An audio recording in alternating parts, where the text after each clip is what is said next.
Welcome to SpyCast, the official podcast of the International Spy Museum. My name is Erin Dietrich, and your host is Dr. Andrew Hammond. Each week, we explore some aspect of the past, present, or future of intelligence and espionage. If you enjoy this week's episode, please consider leaving us a 5-star review.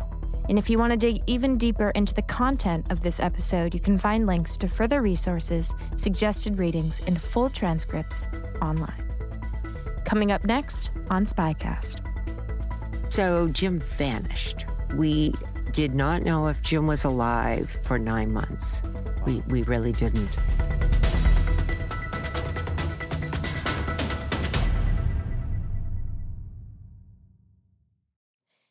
This week, Andrew was joined in the studio by Diane Foley, co-author of the new book, American Mother. Diane's eldest son, James, a freelance journalist, was covering the Syrian Civil War when he was kidnapped and held hostage for almost 2 years. This year marks 10 years since James was murdered by his ISIS captors in 2014. Diane remembers her son as a curious, thoughtful, and empathetic soul who yearned to protect and share the humanity of people around the world. Today, SpyCast is humbled and proud to be a small part of helping to share Jim's story. In this week's episode, you'll learn about the enduring legacy of James's death and the James W. Foley Legacy Foundation, James's time in captivity in Libya, a mother's experience communicating with her son's captors, and how hostage recovery efforts have evolved since 2014. The original podcast on intelligence since 2006, we are SpyCast. Now sit back, relax, and enjoy the show. Well, thanks ever so much for joining me, Diane. It's a real pleasure to speak to you. It's an honor to be here, Andrew. Thank you. Thank you. So I just wondered if we could start off. Could you tell us a little bit more about the book that you've written, American Mother? I know that's a big question, so let me break it down. How did you come up with the title? I find that quite interesting, you know, all of the American things like American Spy, there's a book, American Beauty, American Gangster, American X. I know it's self-explanatory, you're American and you're a mother. Yes, but that's a good question. No, it was Colin McCann, the brilliant Irish author who really did the heavy lift in the terms of storytelling. It was Colin, and I think, I liked it right away because I'm very proud and feel blessed that I was a mother of 5 beautiful children, and proud to be an American, but not happy with how our country treated our family and abandoned Jim when he really needed our country's help. So when Colin suggested that title, I thought, yes, that's what I am. I'm an American mother, you know. So you mentioned Jim there. Could you tell our listeners, because we have lots of listeners from overseas and so forth, so just tell them a little bit more about your son. Sure. Jim was the oldest of our 5 children. He was an ordinary young man who loved reading, was very curious about the world and other cultures, history. And as he grew older, first he was a teacher, and then he did creative writing, but eventually found journalism. And he was very passionate about it. He felt that he really felt that journalists were really critical to our democracy and very committed to it. And at that time, 3 of his younger siblings were all serving in the military. And so Jim was kind of curious about war in the sense that, why do people go to war? And what happens to civilians amid war? And that's partly what drew him initially to embed with the Army in Afghanistan and Iraq, but eventually to become a freelance conflict journalist in Syria and Libya. And we're going to discuss Syria and Libya. One thing that I think would be quite interesting was, could you just tell us a little bit more about Jim's siblings? Sure. I feel like they're an important part of the story Oh, that's not they often are. discussed. Jim was the big older brother, 15 years older than our little girl. But he was the one who was always away. He went away to school in the Midwest, Chicago at Marquette University, later at Northwestern. Um, and but always came home at the holidays, always called on birthdays and important days. So he was always the big brother. He would come home and want to interview everyone else. Was particularly close to Michael, who's just 2 years younger. Business professional, very different from Jim. Jim was definitely more creative and liberal and a pacifist, a very different sort of fellow than our more conservative, organized Michael. But then John and Mark and Katie, his three youngest siblings, were in the Air Force, Army, and Navy Oh, wow. in those few years when Jim was in serving as a conflict journalist. So they shared some of that. And I think that was one of the reasons he went to Afghanistan and Iraq, because he wanted to touch base with them, see how they were, and cover what they were doing, hmm you know. So a couple of years ago, me and my wife had a daughter. So now I have the experience of being a parent. That must be a lot of worry. Your kid's serving and overseas, and one that's an adventure. That must be something that's always in the back of your mind. I used to think, oh, I just want my daughter to do everything that she wants to do. I want her to soar and fly. Now I'm like, don't leave your daddy. Stay in the same state. No, I can relate to that. I think one of the hardest things parents can do is give their children wings, is really allow them to be independent, learn from their mistakes and grow, but also challenge them to be good people in the world. I was very proud of Jim and his deep commitment to journalism, but I was worried. And particularly when he was kidnapped for 6 weeks in Libya, briefly detained compared to Syria. Um, it was really hard as a parent to see him go back. But he said he had promises to keep. He had been in and out of Syria for the entire year very successfully and felt very confident about going in and coming home for Christmas. Those were his words. So as a parent, those are tough, though. Mm. And one of the things that I was thinking when I was reading the book was, did Jim always have this passion for investigating, sharing knowledge, those sensibilities that we associate with journalists? Was that always there? Yes, and I don't think I ever noticed it or realized it, but Jim was an incredibly good listener. It was kind of odd in reflection that when he came home, instead of talking about himself, he would interview us. He would take his mother out for coffee or lunch to find out, well, Mom, what have you been up to? Wanted to actually know. And he'd do the same with his siblings, take them out to play basketball or whatever, just to hang out. So he really worked at entering another person's space.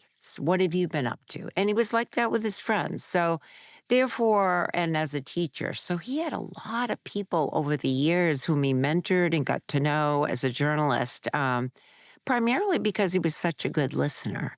And now I've come to realize that as a journalist, what a great skill that was, to really want to hear someone else's story, Mm-hmm. So I think that helped him to really write some beautiful stories and share incredible insights into conflict zones because of that gift. Mm-hmm. And one of the reasons I'm so pleased to do this interview is that after the podcast gets published, then it lives on forever. So I just wanted to ask, as you look back on your son when he was growing up and so forth, what's the essence of Jim? Like, how would you describe him to someone else? I would just like your memory of him to live on. Well, Jim was curious, but really just inquisitive, interested in the world and people. He would eat it up. He was just he truly wanted to hear, he would have wanted to meet you and you and talk to you, hang out, and see what are you about, what's going on. And that's the way he approached life. He was truly interested in the world and other people, and particularly interested in other cultures or other countries, because he really, when he became a journalist, because he wanted to bring some of that back home so that we might come to understand our world better and understand people that navigate different worlds, even within our own country. And I think that's why he was attracted to the underdog too. Like after his undergraduate degree, he went to work for Teach for America, volunteered for that, and ended up in the inner city of Phoenix and ended up mentoring those kids the rest of his life. He really became very attached to a lot of those young people. And later, when he went to graduate school, he worked with young felons in Chicago and unwed mothers in Holyoke. I mean, it was Jim was interested, and felt those people need to have their stories told too, That's interesting. So inquisitive, but also empathetic, and Yeah, exactly. Yeah. And just to give our listeners a little bit more of an understanding of how Jim grew up. So where was he born? Where was he raised? Give them a pen portrait. Sure. My husband was in the Army Medical Corps, so he was born in Evanston, Illinois. But we're New Englanders. Our home is New Hampshire. And so when he was about 6 years old, we returned to New Hampshire. Yeah, 6. He was first grade. And so he grew up in rural New Hampshire, near a beautiful lake, tiny little town, very, conservative, kind of idyllic in many ways, though very beautiful part of the country. But it wasn't exciting or interesting enough for Jim. Jim really wanted to go to the city. He wanted to see other places and people. And I think that's partly why he went all the way back out to the Midwest to Marquette University for his undergraduate. That's Milwaukee? Milwaukee, yes. And then he worked in Chicago for years when he went to Northwestern. So Jim enjoyed exploring different parts of the country and the world. So you told us that he got into journalism. He was interested in adventure. He was interested in creative writing, and journalism really brought both of them together. Could you give us a sense of his evolution as a journalist, like the places where he worked, the agencies he worked for, those types of things? Sure. Jim started out, he came to Washington, D.C. for a semester at Medill Northwestern to learn more. Jim was quite interested in politics and how Washington worked and all of that. So he spent a semester here in Washington. And after that, when he graduated, he embedded initially with the Indiana National Guard and then the Army Airborne, and went to Iraq and Afghanistan for years and honed his skills as a conflict journalist, but in a more protective way as embed, if you will. But when the Arab Spring started in 2011, there was an exodus of staff journalists from that part of the world because of increased danger. But Jim felt those stories were essential. So that's when he went to Libya, in northern Libya, and was reporting then in 2011 then. And that's when he was first wrongfully detained in Libya. He was arrested by some of Gaddafi's people. And it really took a stranger, a very good man, David Bradley from Atlantic Media here in Washington, D.C., to work with Teach for America friends to figure out how to get into Gaddafi's sons to get him out. Oh, wow. It was really quite miraculous how they managed that. So it's almost a Teach for America alumni network of trying to look out for each other. Exactly. Wow. Exactly. And they organized and worked with David Bradley, just all out of the goodness of their heart. Wow. Yeah. Amazing, really. Tell us a little bit more about that, about his time in Libya. How is he wrongfully detained?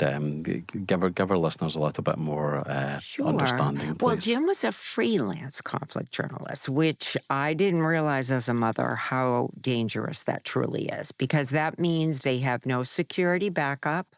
They live on a shoestring. They only get paid when they deliver a story or a photo or something along that line. So they often stay in the cheapest places and have to find translators who are not not vetted as much as a staff journalist. So it's more dangerous, but they tend to work in groups to help one another and that sort of thing. So Jim actually, the day he was kidnapped, was going to the front line with another American journalist, Claire Gillis, who was working for The Atlantic and USA Today as a freelancer, but also a South African photojournalist, Anton Hammerl, and Manu Brebo from Spain. So, but that was the kind of thing that would happen, that often they, freelancers would join together and share a cab, and they headed out to the front line to see what was going on.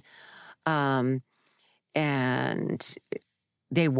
as they got nearer the front line, they were warned to turn around, and so they got out of the cab, and which was the wrong thing to do. Anton Hammerl was killed, and the three others were arrested, wrongfully detained by the Libyan troops, Gaddafi's sons.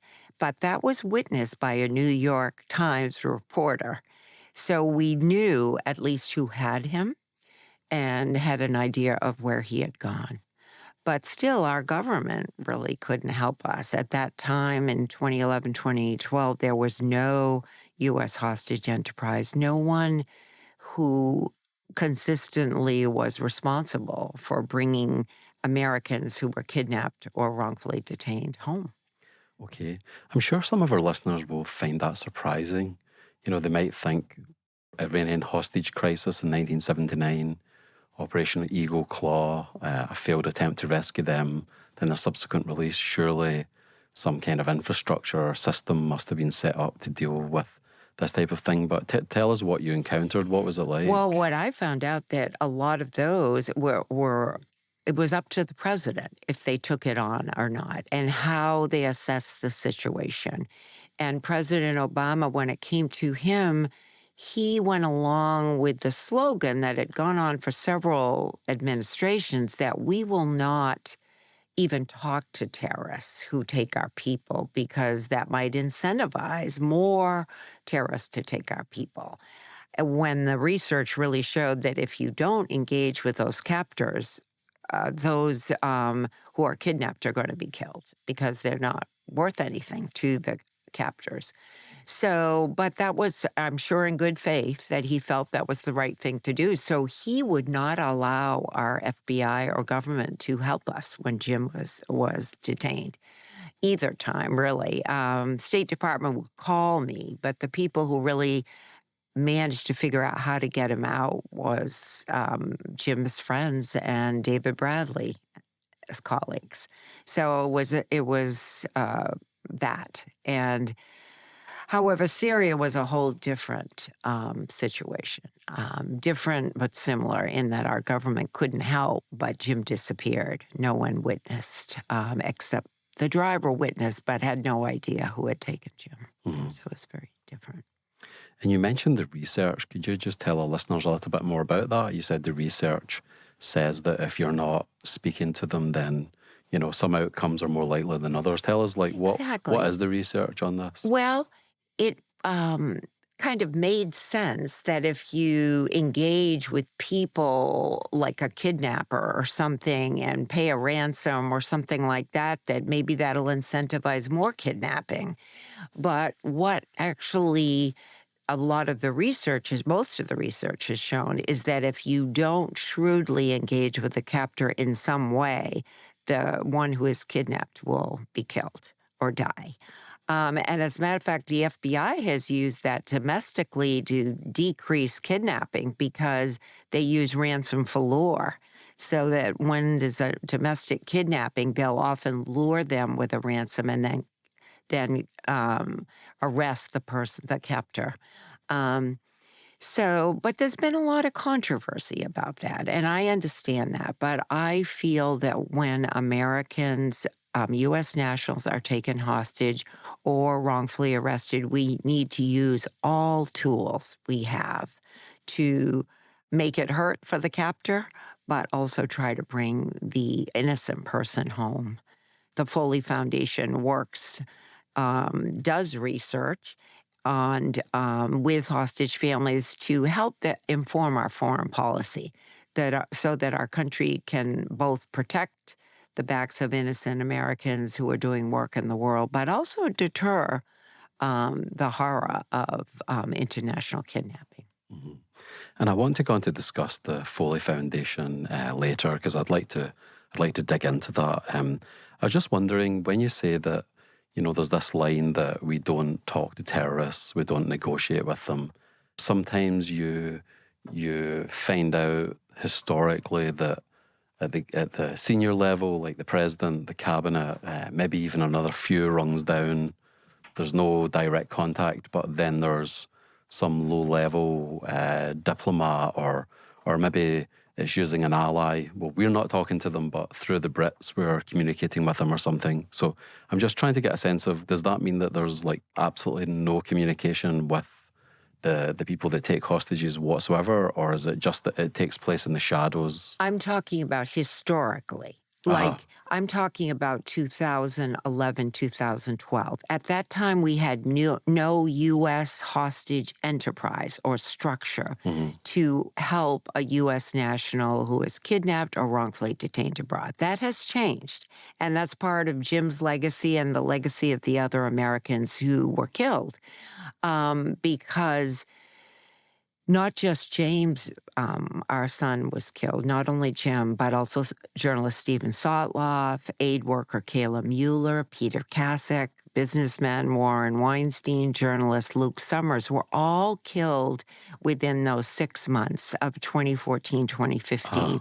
And that's what partially pushed the Obama administration to say, whoa, we better look at this. What are we doing about this? And so they did a very comprehensive review of government, in government, but also outside government. They actually interviewed families like us who had experienced the horror of having a loved one taken and our government not helping us. And it was thanks to President Obama's administration that the current U.S. hostage enterprise was set up.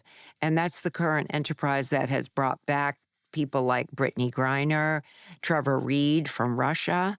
It's the same enterprise that's working hard to bring Paul Whelan, Evan Gershkovich, and others home from Russia. We have people all over the world. So now we actually have experts at the State Department, FBI, and the White House whose job it is to shrewdly figure out how to reach in. Like right now, we have a lot of people working through Qatar and other people in the Middle East trying somehow to get those hostages out of Gaza, for example. And that is what we must do as Western nations. We must work together to be creative and find humanitarian channels to get our people out and then deter the practice, So I'm very proud of the way our government is working so hard. But as you can see, the horror persists. There's still, unfortunately, many still taken hostage and held today.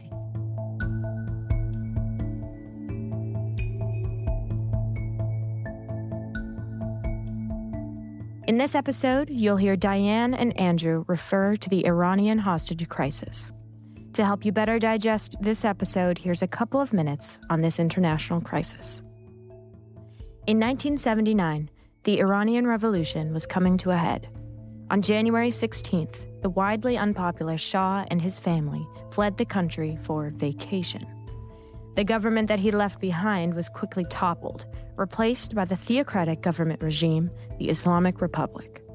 In October, the exiled Shah, dying of cancer, was admitted into the United States for treatment to save his life.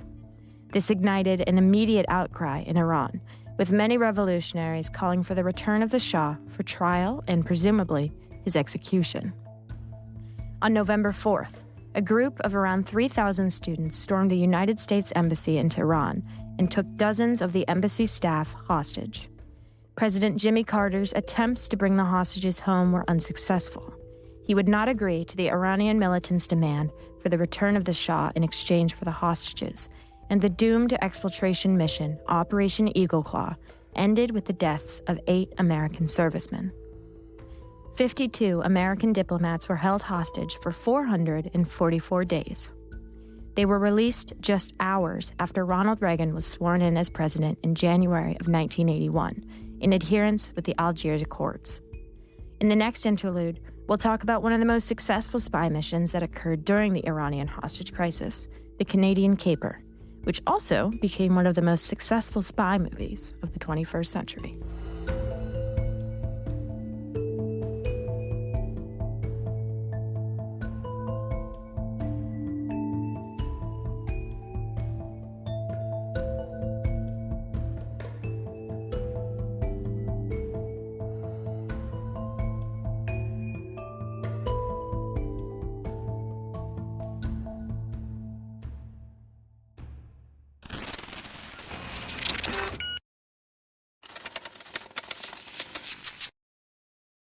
And back then, when Jim was wrongfully detained in Libya, who were the people in the government that you spoke to, or who you were directed towards? Or I'm just trying to get a sense of, like, you know, okay, my son's been wrongfully detained.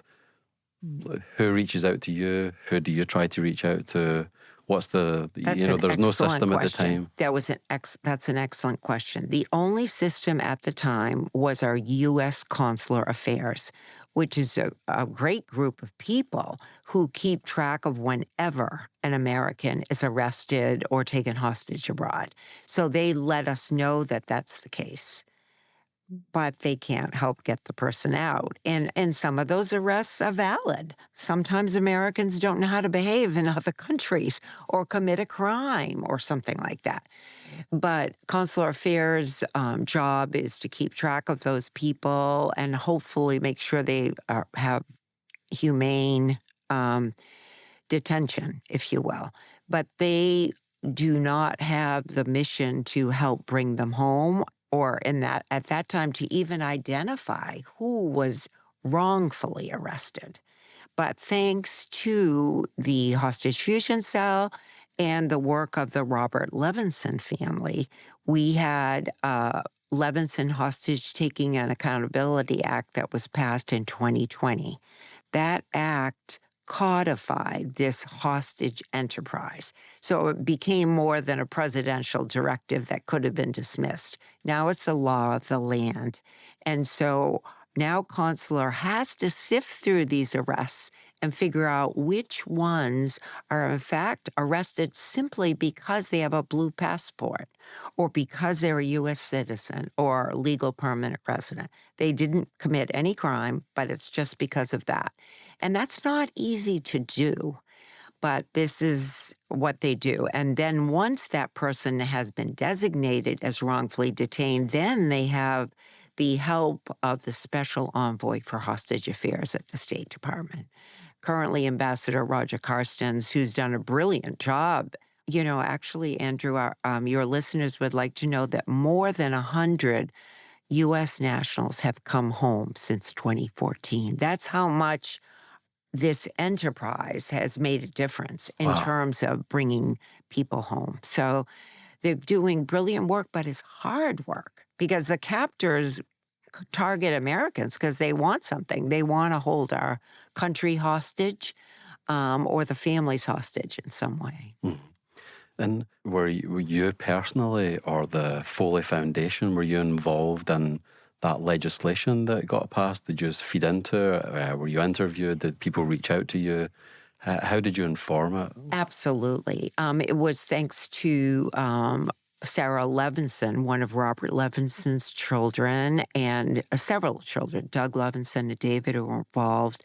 in getting that legislation through, but the Foley Foundation also worked very hard to find champions on the Hill on both sides of the aisle. We consider this a very nonpartisan issue. We're talking about American lives, people who are serving around the world as businessmen, journalists, aid workers, whatever brings them internationally. But we really needed together to find champions on both sides of the aisle to allow this Levinson Act to pass.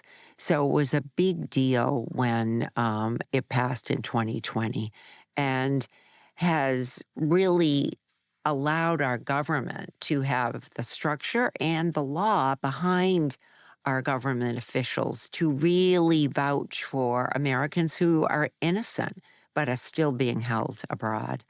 But it's still tough. There's so many families in that gray zone because a lot of times captors will embellish allegations that they did something wrong when in fact they did not. So it is not an easy process for the government or for families awaiting that designation. It's tough.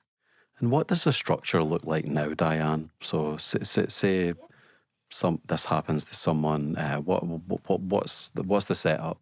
The current setup is a three-prong approach. It's a interagency fusion cell that's based at the FBI, primarily to get intelligence when people are taken by criminals, terrorists, or pirates. So more of a criminal activity, which is the FBI's forte, if you will. But there are representatives from the military, State Department, intelligence, and that fusion cell. Then at the State Department, we have a special envoy for hostage affairs. So his mandate is more to work with nation states who target and wrongfully arrest Americans.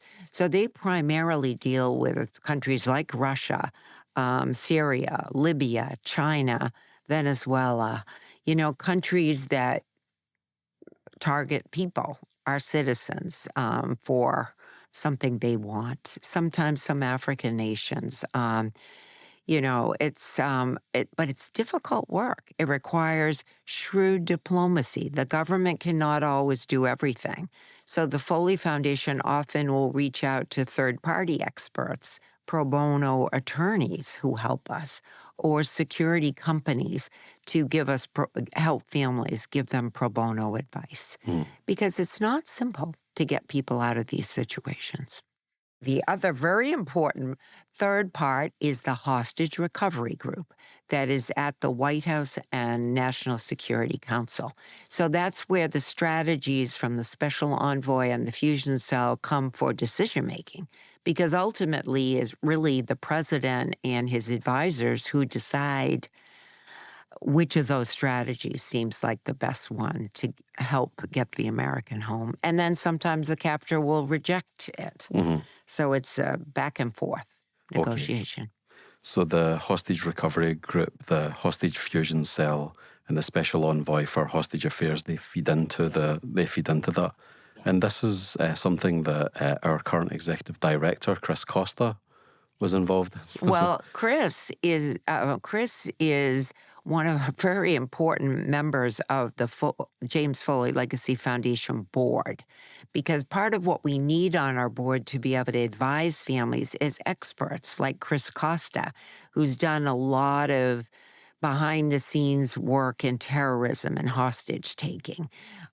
He has worked with Ali Soufant, who was former FBI and now has his Soufant group that does a lot of international security work. So they're two of our very important advisors who help us to help families figure out options, particularly when our government is not yet designated them as wrongfully detained. They're in this gray zone. And there's a lot of families like that. So we rely on experts like Chris Costa to help us figure out how to help these families. So you're not just involved in advocacy and so forth, you're involved in help families that are actually experiencing this. There's multiple parts to the Foley Foundation. Could you tell our listeners a little bit more about it in the round? Sure. We we meet with families. We're one of several NGOs, but our role is more in terms of hearing where they are and what their obstacles are to bringing their loved one home, and then trying to recommend and connect them to people in the government and outside of the government.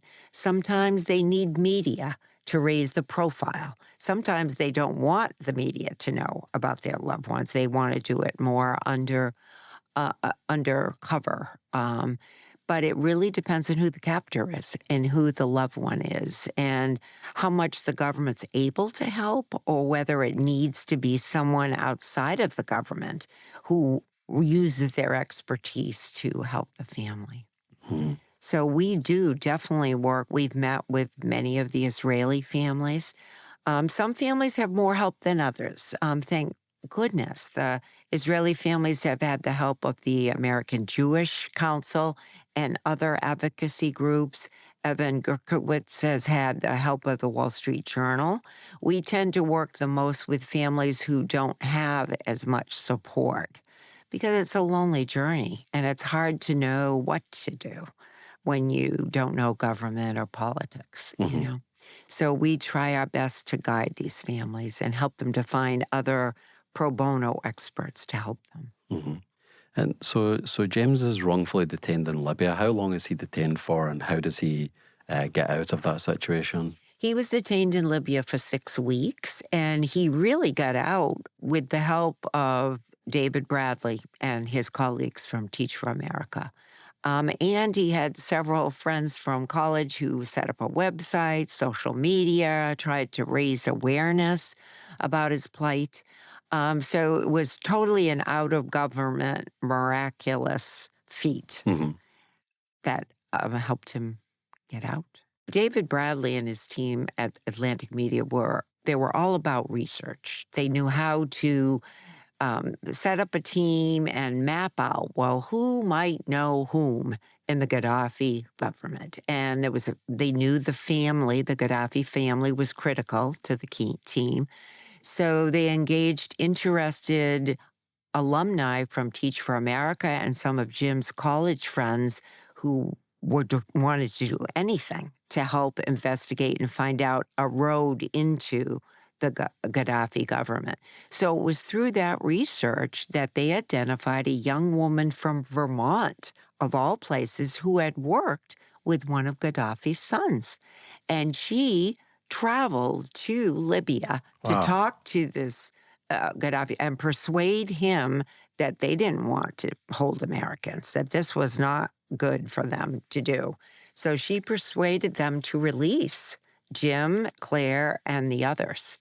And it was odd because at first Jim was not released.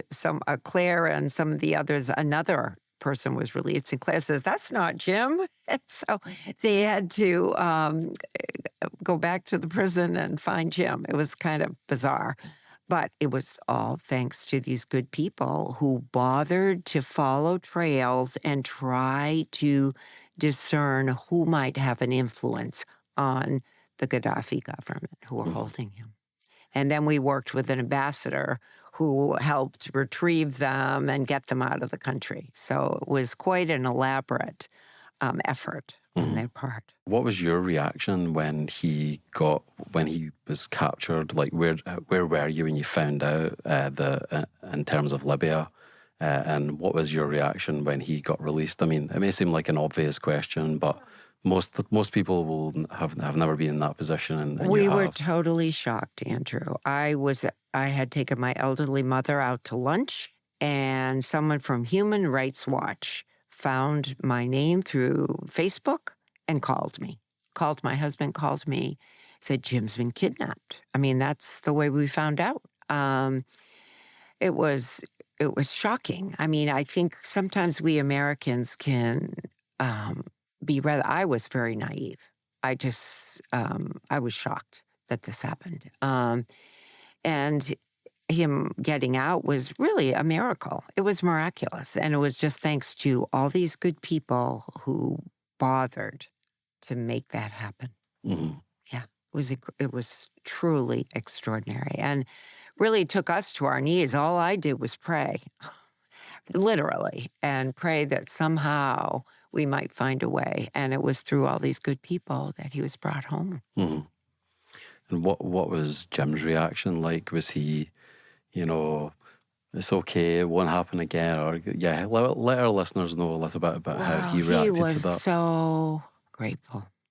Obviously, so grateful. And actually, his brother, his second oldest brother, Michael, flew to Libya to help welcome him and bring him home. And Michael had worked very hard with David Bradley and others trying to figure out a way to get Jim out.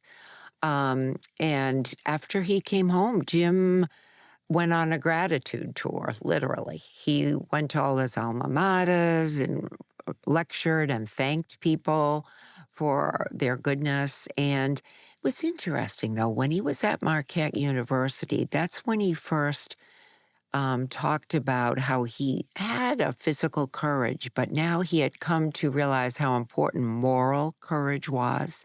And particularly as a journalist, he felt that journalists had to have the moral courage to tell the facts, tell the story in a non-biased way. So even if it meant they might lose the job or be ridiculed or whatever, he felt that it was incredibly important for our freedom and democracy that journalists have the courage to tell the truth, speak truth to power.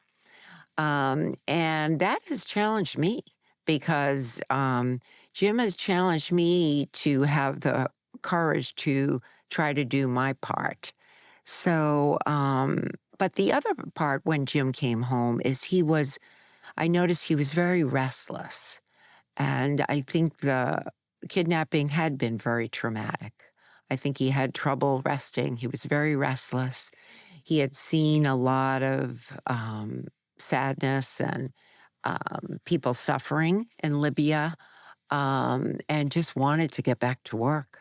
And he tried working a civilian job as an editor, went back with Human Rights Watch to Libya. But by the next year, the new year, 2012, was anxious to get back into the field. He just really felt he owed it to the people who cherish the freedom we have. We're yearning for it, that he felt he had to get back there and tell their stories. So he was back in the field by 2012. So he goes back in the field. Where does he go to? So he goes to Libya initially, but then where does he go after that? He went to northern Syria. And so he went into right through Turkey. That's how they entered the country. So for 2012, most of the year, he went in and out of the country. He would do a reporting trip, trying to stay under the radar, and then find security and safety across the border in Turkey. Mm-hmm. But it was dangerous, and it was getting more and more dangerous because there were more and more rebel fighters and jihadists coming into the void in Syria. It was becoming more and more dangerous, and he knew it, but he felt quite confident that he could continue to work there. So he went back. He's still a freelancer at this time, Diane? He was. And we all tried to dissuade him. I mean, he had 2 master's degrees. I mean, he could have been teaching or doing so many things, writing.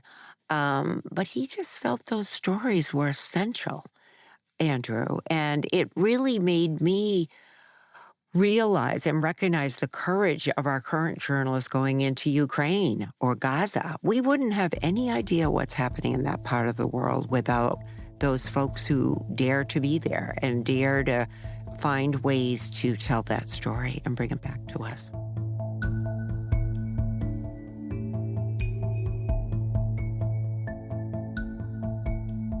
In the last interlude, I gave a brief primer on the 1979 Iranian hostage crisis. I noted that dozens of American diplomats were taken hostage in the U.S. Embassy on November 4th. But what I didn't mention was the 6 Americans who managed to escape, hiding in the homes of Canadian embassy officers. Founding board member of the International Spy Museum and CIA officer Tony Mendez concocted a brilliant plan to sneak these 6 Americans out of Iran and land them safely back home on U.S. soil. The plan was to pass the 6 off as a Canadian film crew that had been in Iran scouting filming locations for their new Middle Eastern-inspired sci-fi movie, Argo. Tony worked with Hollywood makeup artist and CIA contractor John Chambers to build a fake movie production company, complete with fake offices, fake script readings, and fake business cards. The company was so convincing that even Steven Spielberg himself reached out to pitch film proposals. The Canadian government provided the mission with false passports and forged travel documentation shipped directly to the Canadian embassy in Tehran. On January 28, 1980, armed with their meticulously studied personas, fake film scripts and artwork, and false Canadian documents, the film crew team passed through airport customs and boarded their 7:30 a.m. Swiss Air flight with ease. The CIA's involvement in bringing these Americans home, led by Tony Mendez's brilliant plan, was not declassified until 1997. 15 years later, in 2012, the real Hollywood movie, Argo, based off the story of the exfiltration mission, was released and later won the Academy Award for Best Picture.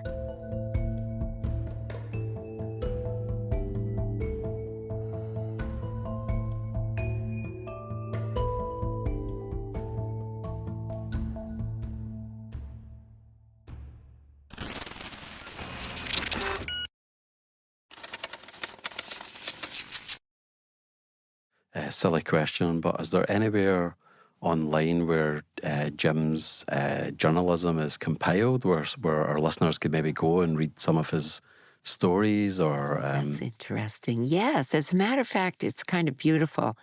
When he was in captivity, we had to take everything down from his blog and his website and everything because we didn't know who had him. We didn't know if it was Assad regime or it was a jihadist group, and we just didn't want anything to offend anybody, so we took everything down.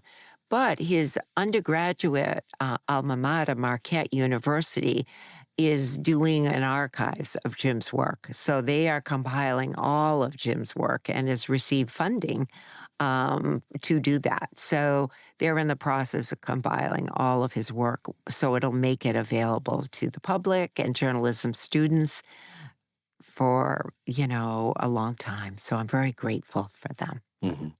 I've been to that archive at Marquette University. You have? Yeah, Yes. I've done research there. You have. Well, Yeah. there's an amazing team working on this archive there, and they've just been wonderful. Mhm. So soon, I really think in May of this year, some of that is already available, but even more will be online and available to the public. Mhm. And tell us the experience of Jim being, being captured in Syria. Like when did that happen? Give us a timeline. Sure, that was very different, Andrew, because I spoke to him in November. He visited in October of 2012. I spoke to him in November because my elderly aunt had died, and he called to express his condolences. But he was taken on our Thanksgiving Day of 2012. And it was kind of ominous because we didn't hear from him. And he always called on the holidays. And that concerned me. And sure enough, the next morning, 2 of his colleagues called to say that Jim had been kidnapped. And that kidnapping was witnessed by his driver, but the driver couldn't figure out who had kidnapped him. It was such a confusing time in northern Syria, and they had masks on and guns, and he had no idea who they were. So Jim vanished. We did not know if Jim was alive for 9 months. Wow. We really didn't. FBI didn't know. We had no idea. And the FBI told us that in that situation, because it was a true kidnapping, and we had no idea who was the captor, FBI was involved, but they didn't really know how to help. And they told us to be quiet, however, and not tell anybody. So we went through Christmas not telling anybody except family that Jim was kidnapped again. But I couldn't stand it by the new year. I wanted the help of journalists because he had vanished, and I was frantic to know if he was alive and safe. Mm-hmm. So we did go public in that new year of 2013, and one of his outlets, Global Post of Boston, helped us with media. Agence France Presse, the AFP was also another outlet. They helped us also to try to get some information, but we really didn't know where he was until September of 2013, when a Belgian father contacted us because he had retrieved his own son who had thought he wanted to be a jihadist and had gone into Syria. And his frantic father had been able to get him out. And his son had seen Jim in prison. And he was very hopeful, said, "Don't worry, we know where Jim is," and such. And the FBI sent someone to interview him. And so I thought our government was trying to help get Jim out, but all the European hostages started to be negotiated out in early 2014. And by that spring, we started to realize that our government was not negotiating, that the European governments were, but the British and Americans had decided not to. And that's when we were kind of frantically trying to raise pledges for ransom. We didn't know what to do because the FBI, our government, was not allowed to help us. It was awful. It was an awful time. Yeah, I can't even imagine. So nothing whatsoever for 9 months. Wow. Yeah. Well, for 9 months, we didn't even know he was alive. But after beginning in September of 2013, we knew he was alive. But we started to realize our government was not trying to get him out. Mm-hmm. That's what was so difficult when we finally realized that. Mm. And help me understand, within journalism, is there a kind of camaraderie of the sort that you mentioned with Teach for America? So, for example, when you wanted to go public and you wanted the media, you mentioned, some of the outlets that helped. But is there a sort of unwritten code where journalists are like, "Oh, this is a fellow journalist. Yeah, I'm going to help you." Did that help that he was a journalist, or not? Not really? As much as I'd hoped. In other countries like France, particularly France loves their journalists. Those journalists were having demonstrations and big banners pushing their government to bring their 4 journalists who were kidnapped by ISIS home. Spain was too. Italy was engaging also.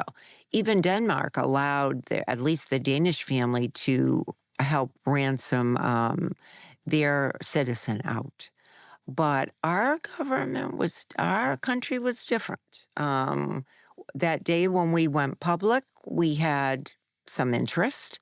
But when we didn't know where Jim was, the interest waned. But I'm happy to report that these days, the media is much more engaged.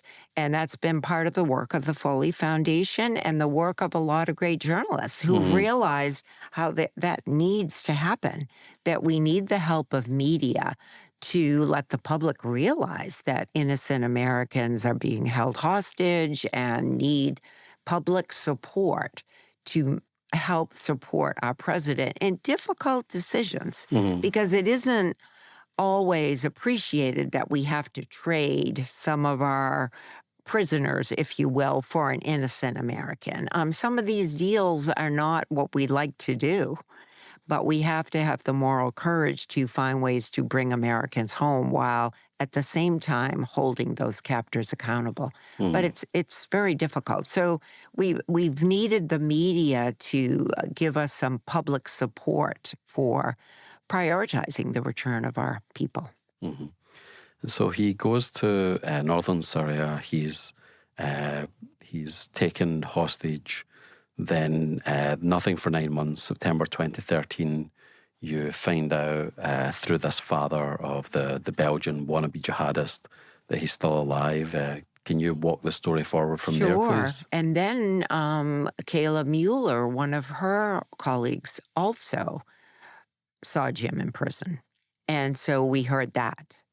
And shortly after that, in November of 2013, one full year later, finally the jihadists got in touch with us and offered us to send them proof of life questions so they could prove they had Jim, which we did. Our son Michael gave through 3 cryptic questions only Jim could have answered, and sure enough, they came back positive. So we knew the jihadists had Jim by Christmas of 2013.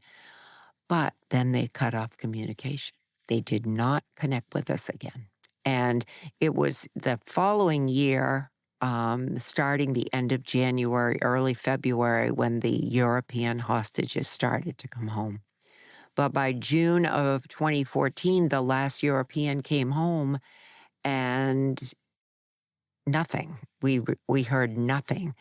Finally, in mid-July, end of July, actually, I received a message. We received an email from the jihadists threatening to kill Jim.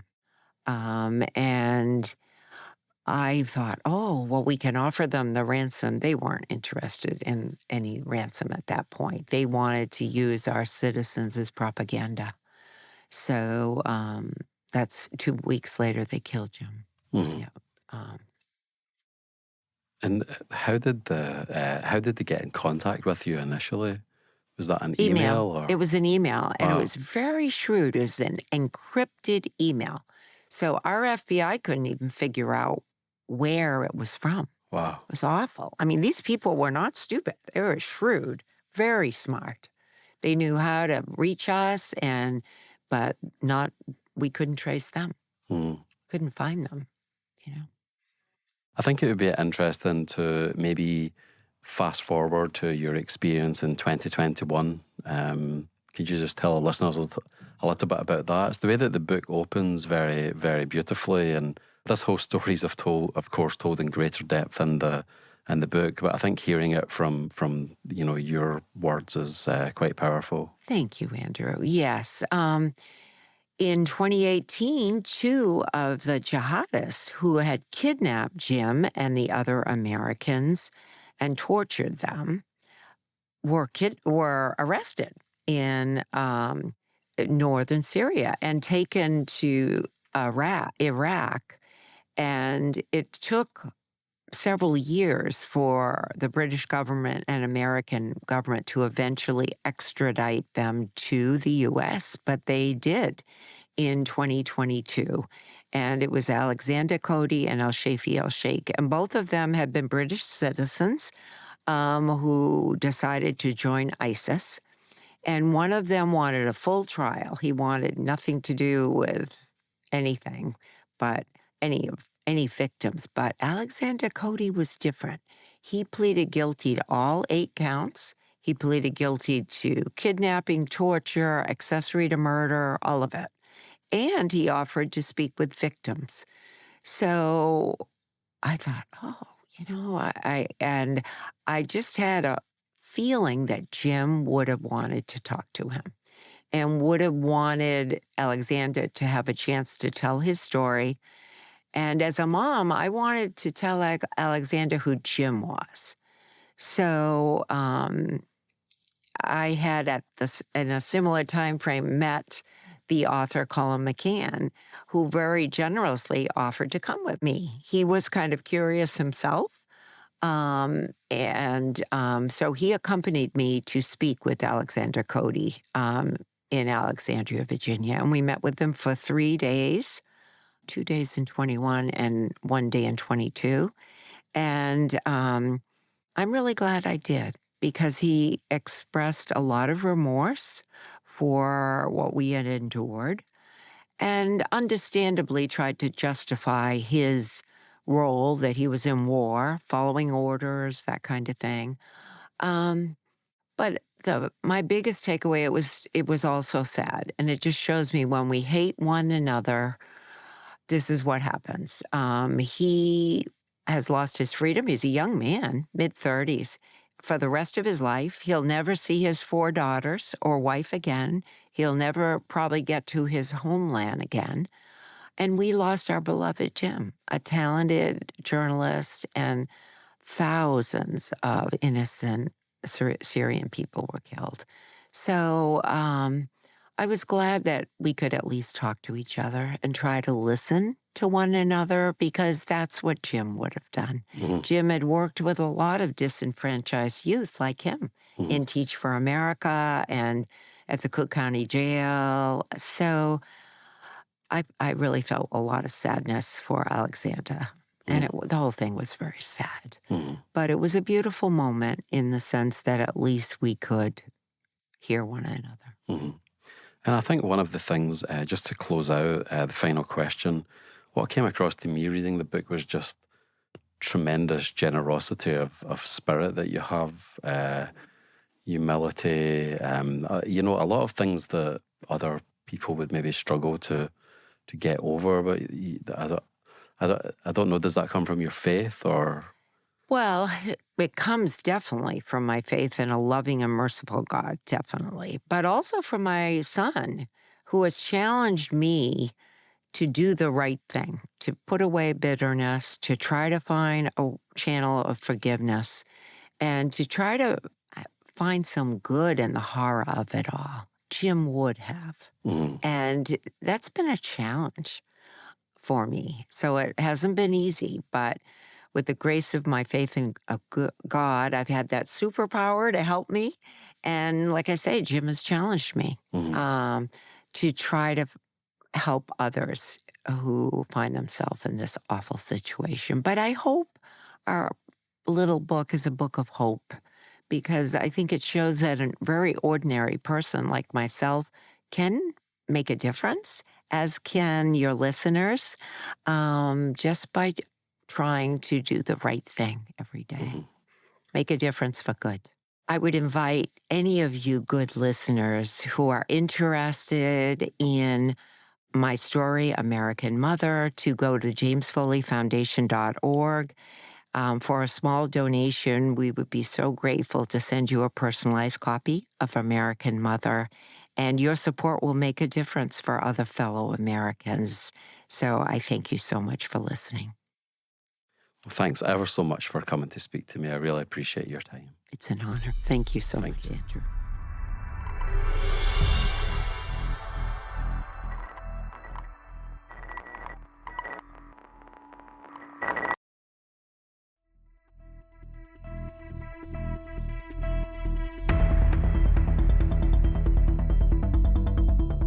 Thanks for listening to this week's episode of SpyCast.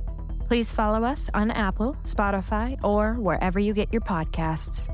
If you have feedback, you can reach us by email at spycast@spymuseum.org or on Twitter at INTL SpyCast. Coming up in next week's show. You're looking to ensure that your own communication security is tight and that your ability to eavesdrop is better than your adversary or your target's ability to protect themselves. If you go to our page, thecyberwire.com/podcasts/SpyCast, you can find links to further resources, detailed show notes, and full transcripts. I'm Erin Dietrich, and your host is Dr. Andrew Hammond.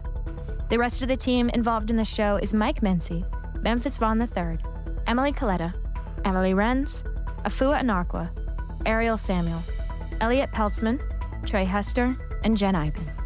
This show is brought to you from the home of the world's preeminent collection of intelligence and espionage-related artifacts, the International Spy Museum.